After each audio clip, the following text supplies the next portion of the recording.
Alright, it's Callum O'Neill here, touch gloves with Mason Jones after a dominant performance at Cage Warriors 104 in Wales. So how do you feel after that performance? How do you feel you perform after such a good win?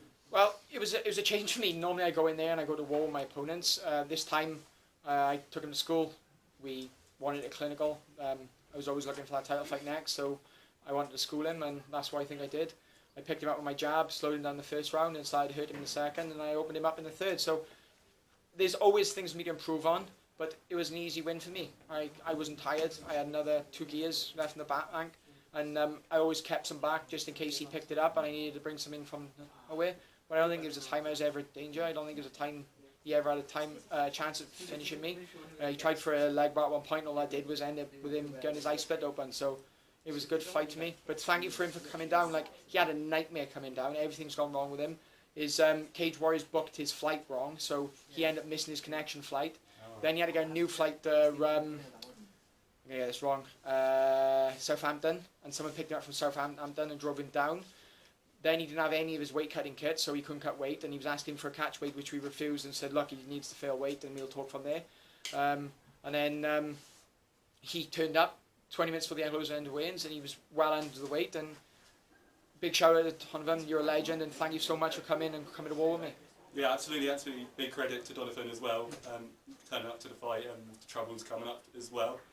So as you mentioned, you said you wanted to control the fight, so was that a tactic from you and your coaches, whereas previously maybe your fights had got into a bit of a brawl or such, so you wanted to maybe control the fight, or was that just the way the fight went? I wouldn't use those words. I don't think I've ever had a fight where I've not been in control of the fight. I come into this fight with no injuries, and rather than risk anything, it was nice just to school him and show that I'm better on my feet, and that he's fighting my war, my fight. So I picked him up with my jab, and he didn't have an answer to it. Take where you can, and I'll be looking it back. But in there, he caught me with one good shot, which marked my lip. Apart from that, he didn't touch me. All the blood I was covered in was his blood, and he come forwards a lot, and he was throwing. But I took him to school, so it was a nice change just to school someone rather than go in there and hurt people to finish them. I wasn't in a rush to finish. I just wanted to pick him up. So.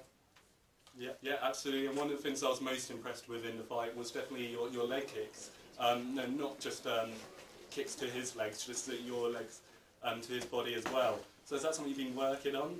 She seemed quite a lot of power in those leg kicks as well. You knocked him off balance quite a few times in the fight. I've got a brilliant taekwondo coach we've been working with 3 years. My girlfriend's a taekwondo fighter, and she's really helped a few times, especially leading up to this fight. So we knew that after I slowed him down in the first round and he started to stand his ground a bit more, which we knew he would, I could open up to his body, and it was just about timing it so that every time he went square, I hit him with the liver, and I was aiming for his liver, and I caught him in the liver, and I know I definitely hurt him a few times, and that's what changed the fight and sort of give me such an easy victory. So the game plan went perfect. Alright, yeah, brilliant, thank you. So just moving forward, have you got any fighters in mind you want to face next in particular, or just whoever Cage Warriors give you? I'm definitely interested in that belt. I'd love to fight the winner of Jay Herbert and Jack Grant. That's something I've been looking towards for a long time, and I've always wanted to fight Jack. But whoever got that belt is the one I'm going to be looking towards. But again, I've got an awesome management company, and if they think I need another fight first, I'll take another fight.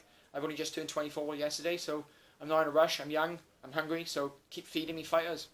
Alright, congratulations on a brilliant fight, and I'm sure you'll be celebrating tonight, so enjoy. No, home, coach. Oh, really? That's Thank you very much. celebration. Thank you.